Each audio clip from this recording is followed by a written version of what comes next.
Hello and welcome to Science Unscripted. It's Conor here. And Gabe? We have received a lot of emails. Gabe, I'll pass it off to you first. Yeah, mostly about shopping. You'll get to that in a second. But we got one here, and I have to mention this because of something that went down last year on the show. You mispronounced the name of a city, specifically a city in Canada. Was that last year? That was last year, or what, 2 years ago? Yeah, time is relative. 2 years, 3 years ago. Anyways, this person is writing with greetings from Regina, Saskatchewan in Canada. Which I had mispronounced. You said Regina, I think, and I was so embarrassed because I knew the correct pronunciation, and I shut my yapper. I did not correct you. I didn't want to do that. You hung me out to dry. I hung you out to dry, and a lot of people wrote in. We have all these listeners in Canada who wrote in and informed you, corrected you. One is now. Now, okay. This is from Maria, and then the subject line, -17. She says, greetings from Regina on a cold but beautifully sunny day. We are blessed with an abundance of sunshine during the very cold winters we have on the prairies. And she writes, I listened to your very interesting program on CBC Radio after midnight or on community radio station CJTR every Wednesday morning. Your choice of eclectic topics is informative, amusing, and sometimes avant-garde. Ooh. Thank you, Maria. That's got to be the best compliment we've gotten this year. That's artistic, right? Yeah. Avant-garde, that means like revolutionary. At the forefront of the arts. Yeah. And then she says, good for you for being open to controversial ideas. Please keep teaching us science so that we can understand. Best wishes, Maria. Thank you, Maria. Yeah, wonderful email. Have another one from a listener named Roger Moore. Roger, I'm sure people have referenced your name in connection to a famous actor for years. I'm just going to leave it there. He writes in to say that this is about shopping. We visited a fake supermarket in Bonn, Germany, a couple weeks back. And the reason it exists is so that people can go inside and researchers with all these cameras can study their habits and try to nudge them toward better outcomes, more healthy decisions. And hopefully they won't fall victim to, grabbing the candy bars right at the end there. Mm-hmm. He writes that he tries to eat as healthy as he can. He does succumb sometimes to the $5 frozen pizza. Join the club, Roger. I'm right there with you. They're great. They're practical sometimes. Yeah. What helps him, though, or what he suggests for all of our listeners, is if you can, if it's available where you live, to order your groceries online and have them either delivered or you can go and pick them up. And that this would help prevent you from just randomly grabbing things because you're hungry. Because if you're already home, you can just go eat something. Obviously, it changes the equation about how you're going to be nudged digitally as opposed to being in the store. You have to be aware of that. Design matters in terms of what you're grabbing or not online. But that this has helped him. Yeah, we thank you guys for all the emails you sent about shopping and all your tips for how you shop healthily. It was amazing. That topic really got to our listeners that are all over the world. It seemed like a lot of people all over the world were interested in that topic. So we will keep that in mind because you guys shaped this show. And there's another email that we haven't referenced. I think we'll just have to paraphrase it. We did get something pretty grotesquely wrong in a recent episode where we were talking. It was in reference to Veronica the cow, who can scratch her back with a broom and scratch her udder with a different part of the broom. And then an email came in saying that we thought their cow could open latches in a barn, so it could also kind of manipulate tools, except it wasn't a cow. Yeah. PJ is not a cow. PJ is a horse, Conor. I'm sorry. We got that totally wrong. Did I get that wrong? Did we make an assumption? I think the context isn't. The word horse was not in there. I can say that with authority. No. Sorry, PJ. What I can also say with authority, moving on to the science now, is that there is an association or correlation between getting your flu vaccination and having fewer heart attacks in your life. That is a meta-study result. The number is 18%. There's an 18% reduction, nearly 20%, in heart attacks if you get the flu vaccine. It's 20% less likely, almost 20% less likely, if you get this flu vaccine, that you will have a heart attack when? In your life. In your life. In your life. Now, they looked at data studies that had looked at a total of 24 million people. The authors, Hangzhou, China, but the studies from all around the world. And it's clear. The data is pretty clear, but it's associative or correlative. The caveat, or the reason to be suspicious of this finding, is that, well, what if it's just the healthy, informed people who are going out to get that flu vaccine? They're healthier anyways. Yeah, and just from my personal experience on planet Earth, there does maybe seem to be something to that. The people I know who go and get that vaccine are possibly making healthier choices in their lives, but there's also reason, as the authors suggest, to think that this may not just be correlation, because anyone who lived through the COVID-19 pandemic, I think, became aware of the idea that a serious viral infection affects many organs in the human body. Not just, we all talked about the lungs at first with COVID, and then realized, wow, there are a lot of people who are having a fluttering of the heart, for example. There were liver issues, all sorts of other things that happen to your body as not a side effect, but as part of the infection. So if you mitigate or minimize or reduce the effect of the big viral infection in the first place, in this case in influenza, there could be a connection between the health of your heart over the long term. You just mentioned the flu. I just wanted to mention in the U.S., the CDC has published data on the influenza right now, and it has now been classified officially as moderately severe. There are double the infections. 11 million people last year got infected. 120,000 of those were hospitalized. That's double compared to the year before. So it still does make sense to get the influenza vaccine, the flu vaccine right now. It means that it's 44% less likely that you will get infected, but that number goes up to 95 when it comes to preventing severe infection. So the likelihood that you'll be in the hospital, 95% less likely. So it absolutely still makes sense if you're interested in that. And the study that I wanted to talk about today, Conor, my girlfriend, my wife, she's not my girlfriend anymore. Since 2017, my wife. I was going to say it's been a while since you've been married. No. She loves our dog, and that's kind of what the study's about. But she also received some news this week that her grandpa is probably going to die. Mm-hmm. He's kind of hovering in and out of consciousness, and the reason why I connect those two things, her grandpa dying and that she loves our dog, is that a couple weeks back I looked at a study that was talking about grief and pets, and I could not believe the numbers according to this paper of people who are dealing with prolonged grief disorder because of the death of a pet. In my case, my wife. I was just imagining if Beavis were to die, because I know that her grandpa, your Dalmatian, her grandpa means a lot to her. But if the dog would die, according to this study, it might be harder for her to deal with that. This was done at the University of Maynooth in Ireland, and it was a survey of 975 adults in the UK, and they found that 7.5% of those people surveyed who had lost pets met the diagnostic criteria for prolonged grief disorder. So almost 1 in 10 people, if their pet has died, they're dealing with grief that's going on for too long. And let me just tell you what this is: social isolation, so not getting up the energy to even get out of bed, major depression, so almost to the extent where they need to be hospitalized. That is more than of those people, 7.5%. That's higher than people who get that from losing a close friend. Higher than for people who are losing relatives. That's why I couldn't believe the results of that. Although now that you're saying that, I guess there's some sense in it to me, because a friend or a relative or a grandparent, they have autonomy. They have their own lives. They've gone off. They've done their things. Hopefully, in the case of her grandpa, have lived a long and potentially fulfilling life. 96 years old. He has absolutely lived a good life. Whereas an animal is so utterly, or a pet is so utterly my responsibility. It feels like it. Their happiness, their care, their well-being, the amount that they see or don't see. There's in a way a greater lack of autonomy and sense of responsibility. So it's the burden's higher than possibly when they pass. And the effect that you have on that dog when you take him out and feed him, and when you come back to the house, the way that he smiles at you. She doesn't, I guess, get that from her grandpa. Can your dog actually smile?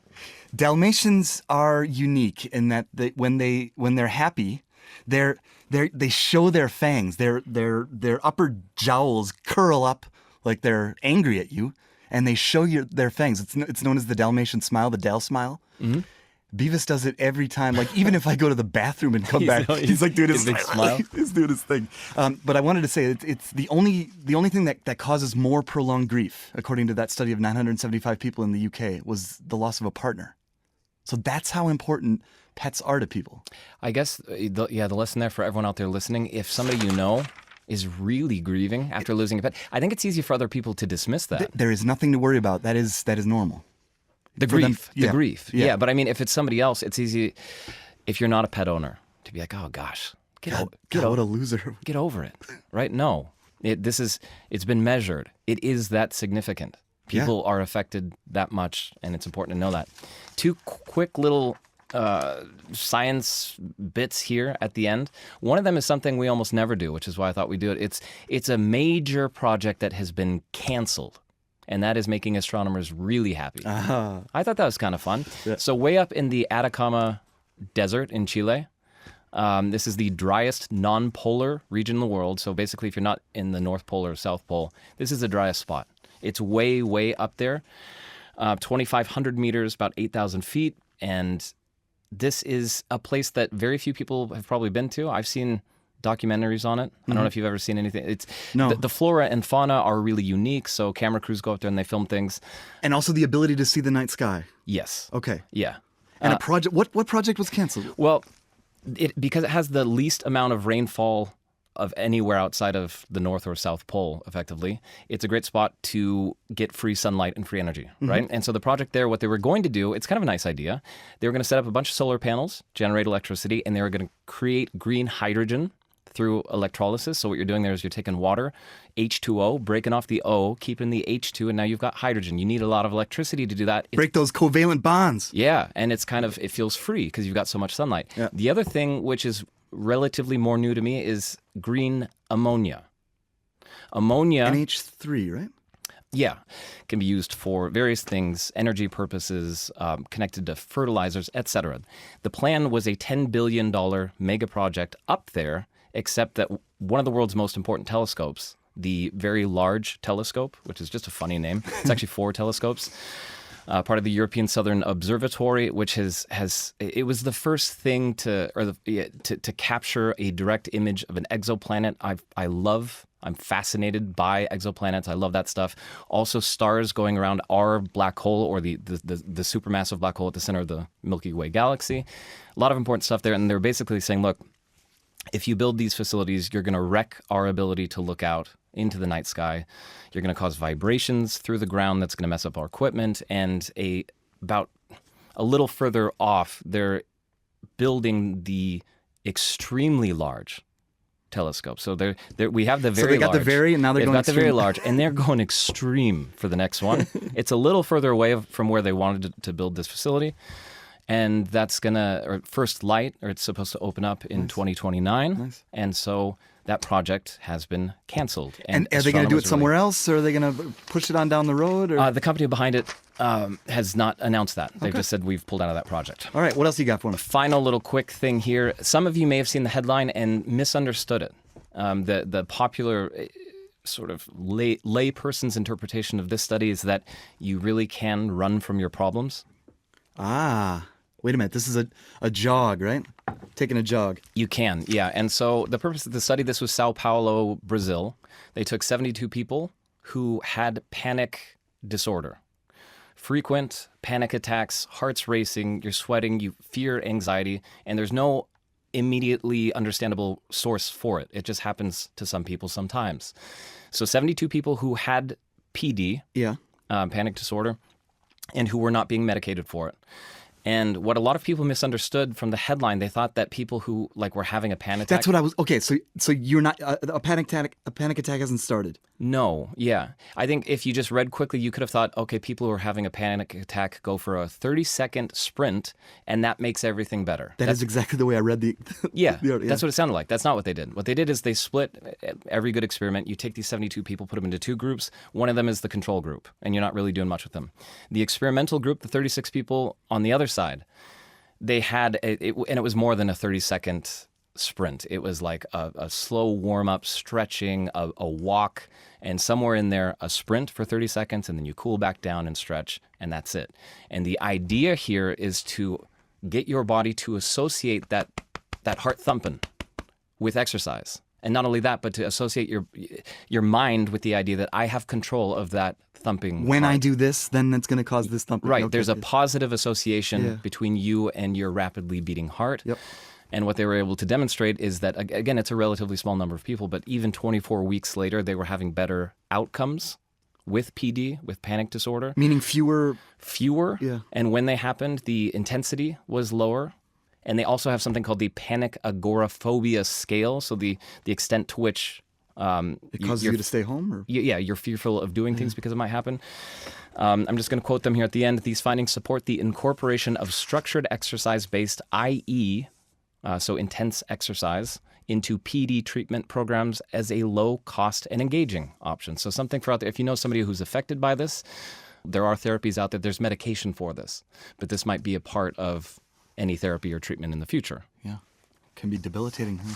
I just wanted to say on that the pet study, the pet grief study, if you want to check that out, it's called No Pets Allowed, Evidence that Prolonged Grief Disorder Can Occur Following the Death of a Pet. Check it out there. Yeah, and if you're looking into influenza vaccinations, that's called Influenza Vaccination, the Risk of Myocardial Infarction, a Meta-Epidemiology Study. And the other one I referenced here just at the end is called Brief Intermittent Intense Exercise, it's tough to say, as Interoceptive Exposure for Panic Disorder, a randomized controlled clinical trial in Frontiers of Psychiatry. Anything else you want to say? Any questions you have? Any comments on pets or and your experience losing one? Gabe, for you and I, that's in the future tense. I also have a dog. My mom has been grieving since November 3rd, 2009, when Robbie died. Like not grieving in the sense that we talked about, prolonged grief where you can't even get out of bed, but she still tears up when she thinks about that dog. Yeah. Yeah. It gets me in the future tense already. I try not to think about that, but yeah. Any thoughts on that or anything else we've talked about today? Let us know. su@dw.com.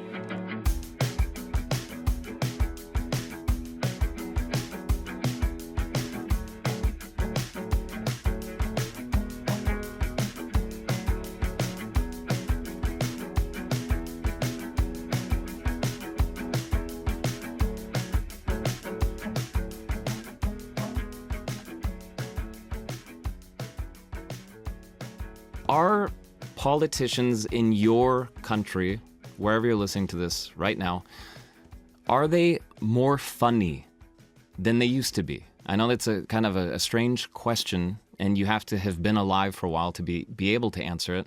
But is there more humor in politics flying around? Is there, I don't know, more sarcasm, more moments in your daily life where a short clip from one of your politicians comes across your phone and it makes you burst out laughing? If that's true, you might be interested in understanding why. We are going to speak to a researcher, Beer Prakken from the Netherlands, who for the past 4 years has been looking at U.S. politicians, listening to the way they use humor to understand it better. Science Unscripted. Perfect. Well, hi everybody. My name is Beer. I'm researching humor in politics, especially in far-right politics, so how far-right politicians use humor. And yeah, I just published a paper on how Donald Trump and Alexandria Ocasio-Cortez, how they use humor. And what was the conclusion of that work that you did? How do politicians use humor? Well, the conclusion was that it's mainly negative. So it's mainly aggressive and it's also deflective. They don't take accountability and often use humor as like, just to say like, oh, that's just a joke, you know? And if I understand you, this is humor being used as a litmus test to say something controversial and see what the public reaction, what surveys would say or show how people are reacting, how they're reacting to this particular idea. Yeah, but it's kind of more nuanced than that, but it's one part of it is very strategic. And you see that's also how Trump works policy-wise, that he just, at a rally, he just jokes about stuff and see how much laughter and response he gets. Like, make it funny. It gets a lot of heat from the audience, a lot of fun. And the other side, the target, the liberals get very angry. So it's a lot of fun. It's spontaneous humor, but it's also strategic. So it's both. So it's not only strategic, but it's also having fun together and just making fun of those liberals. And at some point, it's kind of a hybrid, whether they're serious or, playful about it. Because it gets heat, as you say, or attention or engagement on social media and beyond social media? Or is it because it is actually shifting public opinion? Or is it both? It's both.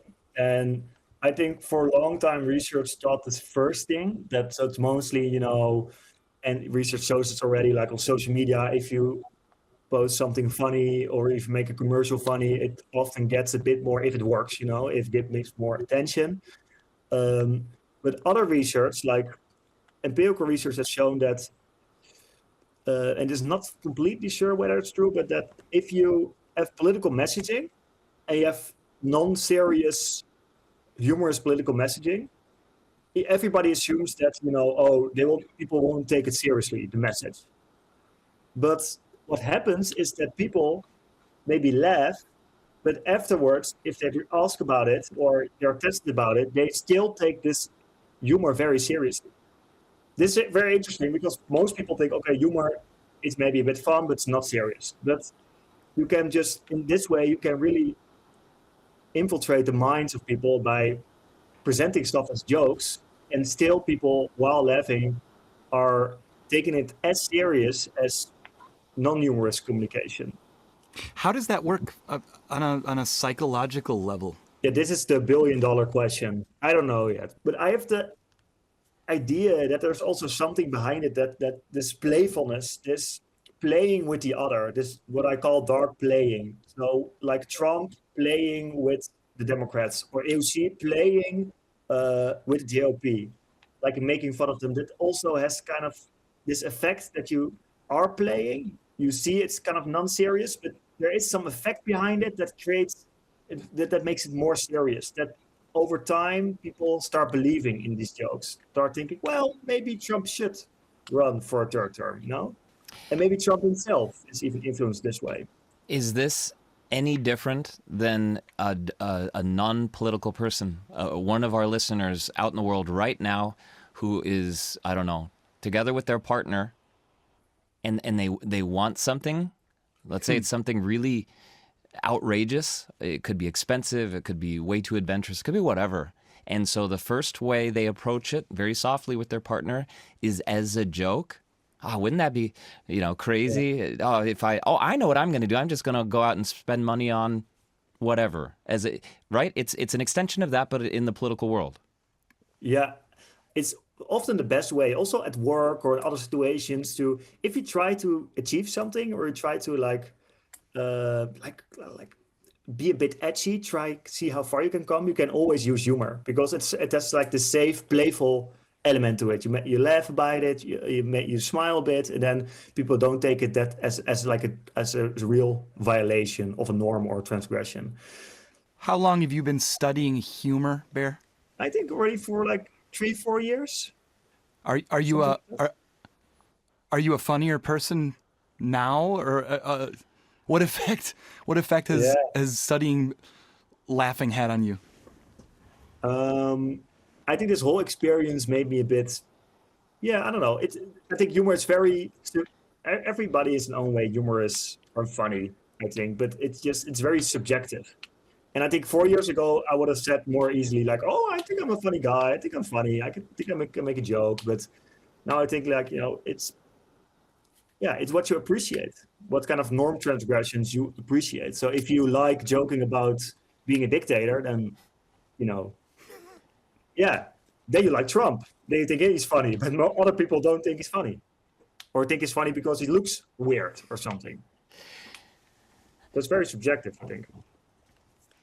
Can you help our listeners or tell them what they should say when they come across this in real life? And you're talking about like social transgressions. The one that comes to mind most immediately, and I imagine usually a guy doing this to a woman, where they make a joke about it could something sexual. It could be hotel room, for example, or I don't know, going on a date. I can't really put it exactly into words, but it's humor used to cover the fact that they actually want to say that, but they don't know how to say that. They're embarrassed, and so they cover it with a joke. Yeah. For the other person, what do they say there? Yeah, it is difficult. It depends on the context as well, but I think you should just be very plain and say like you shouldn't do that. Or in a situation with a girl who gets like harassed by somebody, you should say like the girl should say like, stop it. And I think that's the best way to deal with this kind of stuff. Just be harsh. Don't try to be awkward because you're afraid of being a buzzkill, I know. Yeah. I think that's a bit, I really let that go during my research. Let me say that. Yeah. That was Beer Prakken speaking to us about humor. He's affiliated with the University of Groningen in the Netherlands, but he was speaking to us from a forest in Estonia, out in the middle of nowhere in the Baltics. Writer's workshop. At the end of the interview, he turned his camera around to show us all the trees were bare, snow covering the ground. He's there for 2 weeks with a couple of other researchers, all somewhat attached to the field of philosophy, and he is deepening his research onto exactly that topic that we just talked about. Yeah. Humor. Have you guys ever encountered what Bear was talking about? Somebody using dark play, so speaking about something playfully, but with obviously other intentions in mind to try and deceive you. Have you ever encountered that? The one that comes to mind for me, I'll just straight up say it. It's a little taboo here, but it was a couple asking if I wanted to join them. Oh. And me making it clear, well, this is, it's a little tricky because I have a tough time flat out doing what he said, which is like, no. Right. And so it's like, well, hey, flattered, except I'm married and have a family and stuff. So and then they asked it in a funny way. Was it a joke? It was exactly that type of humor to try to encourage me to go with them anyway, and that she wouldn't necessarily need to know. Ha ha ha ha. I would give you like a quote, except in a situation like that, my adrenaline, like you could probably see my pulse in my neck in that situation. And it deletes all the like actual text. That was it. That's kind of why I asked that question to him. That's what comes to mind, is that sort of sexual scenario where humor is used to address the quote unquote unaddressable. I notice awkward laughter on a daily basis. I'm just that laughing, but when you really don't have to laugh. Yeah. I guess there's probably not dark play in there unless everyone is. That's humor. You refer to it. We call that the goat laugh. Well, I do it back to people and just I imitate the sound of a goat instead of human laughter. I go. It's because, I think that is different. That's humor to point out the absurdity of something that everybody collectively does to be polite, kind of. Like it's a social construct. I just don't know. It's used way too much, and I guess my way to counteract that or rebel against it is to use the sound of a goat instead of human laughter. So while Gabe is goating it up over here in Germany, again, for all of our listeners out there, have you had someone use this tactic on you? Have they used humor to cover the fact that they're asking something that would break the rules? Or have you yourself, I think that's the harder question, honestly. Are you aware of when you have done that because you were scared to ask what you actually wanted to ask? Let us know. We're su@dw.com. Science Unscripted.